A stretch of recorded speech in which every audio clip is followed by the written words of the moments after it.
વરસાદના અભાવે મગફળીનો ઊભો પાક નિષ્ફળ જતા ખેડૂતોએ રોટાવેટર ફેરવ્યું. જગતના તાતની હાલત કફોડી બની. જામનગર જિલ્લામાં ચોમાસાની સિઝનમાં માત્ર 30% જેટલો વરસાદ નોંધાતા જગતના તાતની હાલત કફોડી બની છે. વરસાદ ખેંચાઈ જતા ખેતરોમાં ઊભા પાકને પૂરતું પાણી ન મળતા ખેડૂતો ભારે મુશ્કેલીમાં મુકાયા. ધ્રોલ તાલુકાના ખીજોડિયા ગામે વરસાદના અભાવે મગફળીના ઊભા પાકને નુકસાન થવાની સ્થિતિ સર્જાતા ખેડૂતો દ્વારા પાક પર ટ્રેક્ટર અને રોટાવેટર ફેરવવાની ફરજ પડી. વરસાદની આશાએ મોંઘા બિયારણ, ખાતર, દવા અને ખેતી ખર્ચ કર્યા બાદ હવે ઊભો પાક બચાવવો મુશ્કેલ બનતા ખેડૂતોની હાલત દયનીય બની છે. એક તરફ પાક નિષ્ફળ જવાનો ભય અને બીજી તરફ ખેતી પાછળ કરેલો ખર્ચ પણ પાણીમાં જવાની સ્થિતિ સર્જાતા ખેડૂતોમાં ભારે રોષ જોવા મળી રહ્યો છે. ખેડૂતોનું કહેવું છે કે જો સમયસર વરસાદ નહીં પડે તો જિલ્લામાં મોટા પાયે પાક નુકસાન થવાની શક્યતા.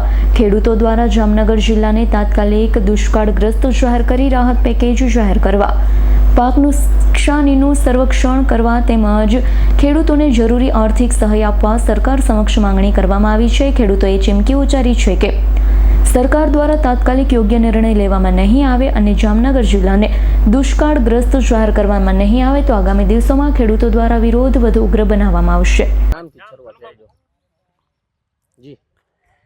મારું નામ ઘનુભા ગગુભા, ગામ જાલિયા દેવાણી, તાલુકો ધ્રોલ, જિલ્લો જામનગર. અમારે અહીંયા વરસાદ ફક્ત વાવણી લાયક જ થયો છે. તે પછી વરસાદ ઝરમર વર્યો છે, બાકી કાંઈ થઈ શકે એમ નથી. એના વરસાદના કારણે બિલકુલ મોલ પાકે એમ પણ નથી અને ખેડૂતોની અટાણે કફરી પરિસ્થિતિ છે. ખેડૂત સરકારની સહાય આપે અને દુષ્કાળ જાહેર કરે તો જ ખેતી નભે એમ છે, નગર ખેડૂત પણ નભે એમ નથી. ખેતી તો એક બાજુ રહી. એના માટે સરકાર કાંઈ પણ વિચારે.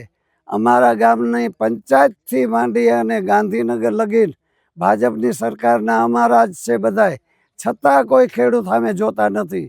આ બાબતે અમારે સરકારશ્રીને વિનંતી છે કે ખેડૂતની સામે જુએ. અમારી માંડવી 3 મહિનાની થઈ અને છતાંય અટાણે કાંઈ પાણી વગર માંડવી બચે એમ નથી. એ ઉપરાંત રોગ આવ્યો છે અને આ સરકાર દુષ્કાળ જાહેર કરે અને ખેડૂતને કાંઈ મદદ કરે એ અમારી વિનંતી છે. અંદાજિત 1 વીઘાની અંદર ખર્ચ 35,000 થી 40,000 રૂપિયાનો થાય છે અને આ સરકારશ્રી અટાણે 3,000 રૂપિયા અમારા ખાતામાં આપે છે અને આખા ગુજરાતનું એ ટોટલ આપે છે કે અમે આટલા કરોડ રૂપિયા આપ્યા છે. પણ એ 3,000માં ખેડૂત જીવે નહીં, ખેડૂતનું કાંઈ વરે નહીં, આ દેશ નભે નહીં. એના માટે હું સરકારશ્રીને વિનંતી કરું છું કે અમારે આ તમારા 3,000 નથી જોતા. અમારું ખાલી પાક ધિરાણ માફ કરે અને દુષ્કાળ જાહેર કરે એટલે અમે સરકારશ્રીને ધન્યવાદ આપીશું. જય જવાન, જય જવાન, જય જવાન, જય જવાન, જય જવાન, જય જવાન, જય જવાન. શરૂઆત આખા નામથી કરું. દાનાભાઈ હમીરભાઈ, ખીજડીયા ગામ, ધ્રોલ તાલુકો, જામનગર જિલ્લો. અને અમારું આમાં કાંઈ હવે છે નહીં. 4 વાર મગફળી 2-3 વવાઈ ગઈ. હવે અમારી પાસે કાંઈ છે નહીં. હવે અમે સરકાર પાસે એટલી માંગણી કરીએ અમારે લેણા માફ કરે ને આખા ગુજરાતની અહીં જામનગર જિલ્લાની વાત કરું ને હંધાનું લેણું માફ કરે ને કાંઈક સહાય દઈએ તો અમારી પાસે છે ને અમારી પાસે કાંઈ છે નહીં. માલ ઢોરની કાંઈ નથી. હવે કૂવામાં કલાકના પાણી હતા, પાણીમાં કાંઈ છે નહીં. હવે એ દાડે દી આપણે ઢોરા દોવાય છે કેમ એવી રીતે દોવાઈ જાય રગે રગ. એવું છે પરિસ્થિતિ. બીજી તમારે શું ભગવાન પાસે માંગણી કરી? બીજું બોલ. મગફળીના પાક પર અત્યારે રોટાવેટર ફેરવવામાં આવે છે, શું પરિસ્થિતિ? અત્યારે મગફળીના પાક ઉપર રોટાવેટર ફરે છે ને તમે નજરે જોવો છો ને અમે એની જાહેરાત કરી છે. પછી તમે કહી છો આમાં કાંઈ આવતું નથી ને આમાં આ નથી દેખાતું, આ નથી આવતું. એ અમારી જાહેરાત. બીજું તો આટલું અમે સરકારને બતાવી. સરકાર અમારી પાસે કાંઈ હૃદય કરે ને વહે તો અમારી સરકાર ને કે અમારી સરકાર અટાણ છે નહીં. અટાણ સરકાર છે 5 કણસકીની, પણ કનખીને માને ખેડૂતને માનતી નથી. આ ધારે અમને કાંઈ કરતી નથી. ખેડૂત ઓલા પબ્લિકને ઓલું દે ને ઓલું દે ને ઓલું દે, સરકારને વેરું શેરું કરી નાખ્યા. ખાતરના ભાવ 3,000 પહોંચાડી દીધા બાસકાના. એરિયાના 1,500-1,600, આ DAPના 3,000 કરવાની કીએ તૈયારી. બીજું તમારો શું આધાર છે? જય જગત.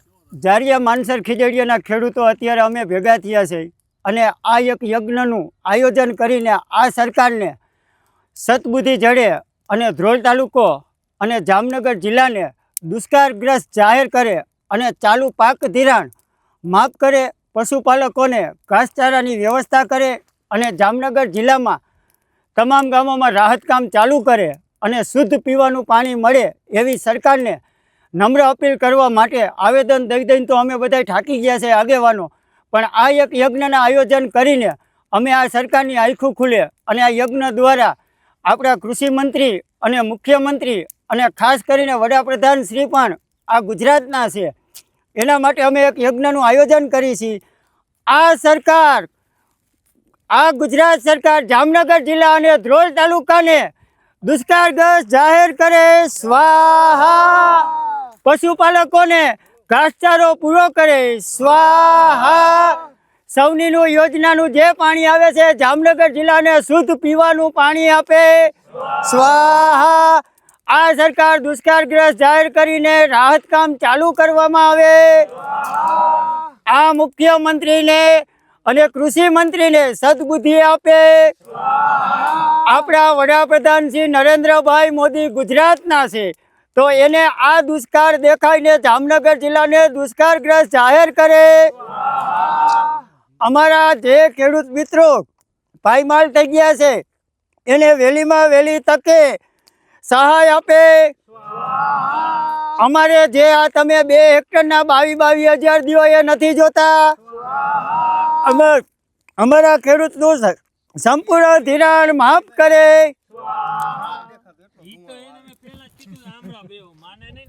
હર્ષલ ખંદેડિયાનો રિપોર્ટ, S9 ન્યૂઝ, જામનગર. અમારી તમામ માહિતીથી અપડેટ રહેવા માટે જોડાયેલા રહો S9 ન્યૂઝ સાથે.